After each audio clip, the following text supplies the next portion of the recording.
नमस्ते। आर महावास्तु की तरफ से सूबे सिंह यादव महावास्तु आचार्य। आज हम आपके समक्ष जीवन में महसूस होने वाले लाइफ में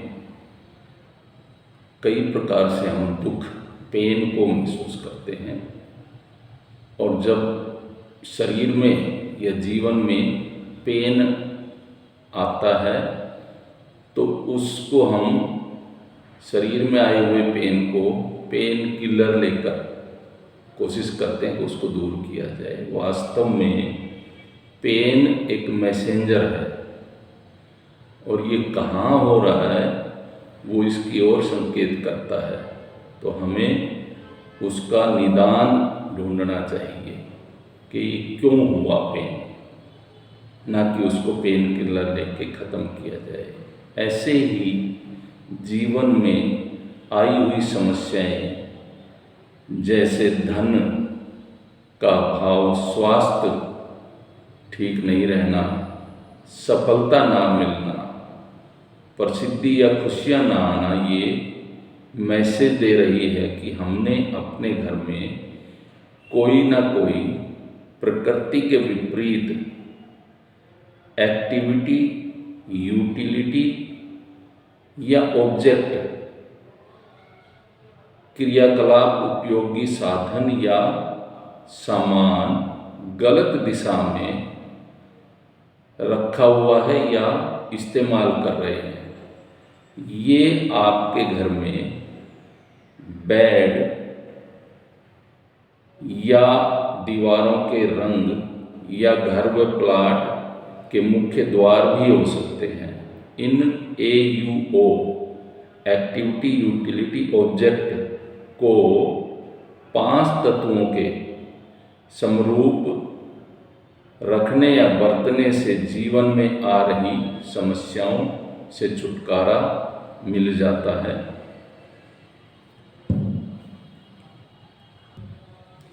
अन्यथा तो जीवन है क्या? जीवन तो रोज उत्सव मनाने जैसा है।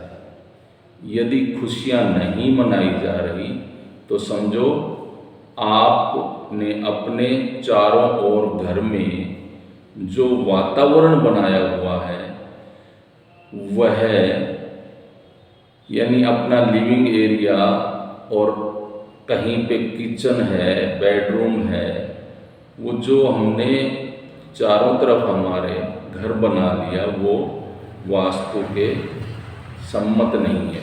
इसलिए जीवन में खुशियों के सामने आई अड़चन हमें दुखी कर देती है। इस अड़चनों को, बाधाओं को जानना ही वास्तु ज्ञान है। हमारी सोच किस दिशा में है, उसको जो वातावरण निर्धारित करता है उसे ही वास्तु कहते हैं। हमारी सोच की गुणवत्ता, किस दिशा, कितनी गहराई और वह अर्थपूर्ण है भी या नहीं, यह सब इस बात पर निर्भर करता है कि हम घर में कहाँ और किस दिशा में सिर करके सो रहे हैं। भवन में भाव की गुणवत्ता, दिशा और सार्थकता का अध्ययन ही वास्तु है। किसी भी ज्ञान का मूल उद्देश्य समस्याओं का समाधान देना है। सा विद्या या विमुक्ते, विद्या ही बंधन मुक्त कराती है। स्वयं के समरूप, सूटेबल, रहने योग्य भवन को ही वास्तु कहते हैं, और रहने वाले घर का वातावरण, उसका जीवन पर पड़ने वाले प्रभाव के अध्ययन को वास्तुशास्त्र कहा गया है। जब आपने देखा होगा कि आप किसी दुकान पे कोई ज़रूरी वस्तुएं खरीदने के लिए मार्केट में जाते हैं तो वहाँ आप अपना एक उद्देश्य बना के कि ये सामान खरीदना चाहते हैं, और जब आप पहुँच कर देखते हैं कि वहाँ उस वस्तु के अलावा भी बहुत सारी चीज़ें खरीद ली जाती है, और जब आप वो खरीदारी करके वापस घर आते हैं तो रास्ते में या घर पहुंचने पर आपको लगता है कि अरे ये तो काफ़ी चीज़ें हमने अननेसेसरी ही खरीद ली। और कई बार हम वो वस्तु लेने जिस दुकान पे गए जो हमें ज़रूरत है, वहाँ जाकर भी या तो मोल भाव में या उस चीज़ का अच्छा ना लगने के स्वरूप हम वो चीज़ नहीं खरीद पाते, हम वापस आ जाते हैं। फिर वापस आते हुए हमें विचार आता है कि यार ये तो लेके ही आनी थी। तो इसका अर्थ क्या हुआ?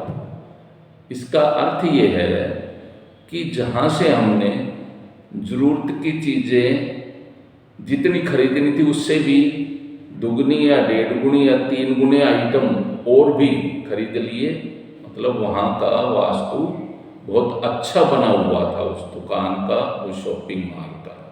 और जहाँ पर से हम नहीं खरीद सके, वापस आ गए, वहाँ का वास्तु बिगड़ा हुआ था।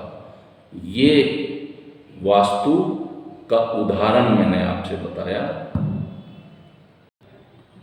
तो ऐसे ही कोई भी भवन बनाने के पीछे एक उद्देश्य होता है।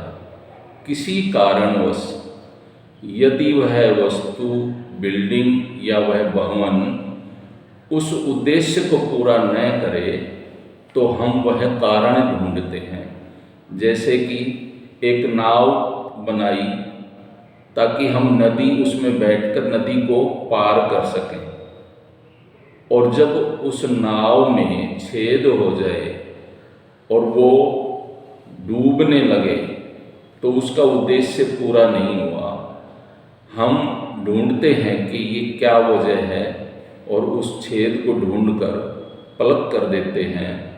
फिर उस नाव से हम अपने दूसरे किनारे जाते हैं। ऐसे ही घर में जिस वजह से हमें पीड़ा हो रही है, पेन हो रहा है, उस पेन एरिए को हम ढूंढकर उसमें वास्तु विरुद्ध जो भी AUO यानी एक्टिविटी यूटिलिटी ऑब्जेक्ट हमने रखा है या कार्य क्रियाकलाप कर रहे हैं, उसको हम ठीक दिशा में रखते हैं। उसके बाद हमें वो पीड़ाओं से छुटकारा मिल जाता है। इस अधूरेपन को ठीक करना ये वास्तु दोष ठीक करने जैसा है। उद्देश्यहीन वस्तु या व्यक्ति तो पृथ्वी पर पैदा ही नहीं हुआ।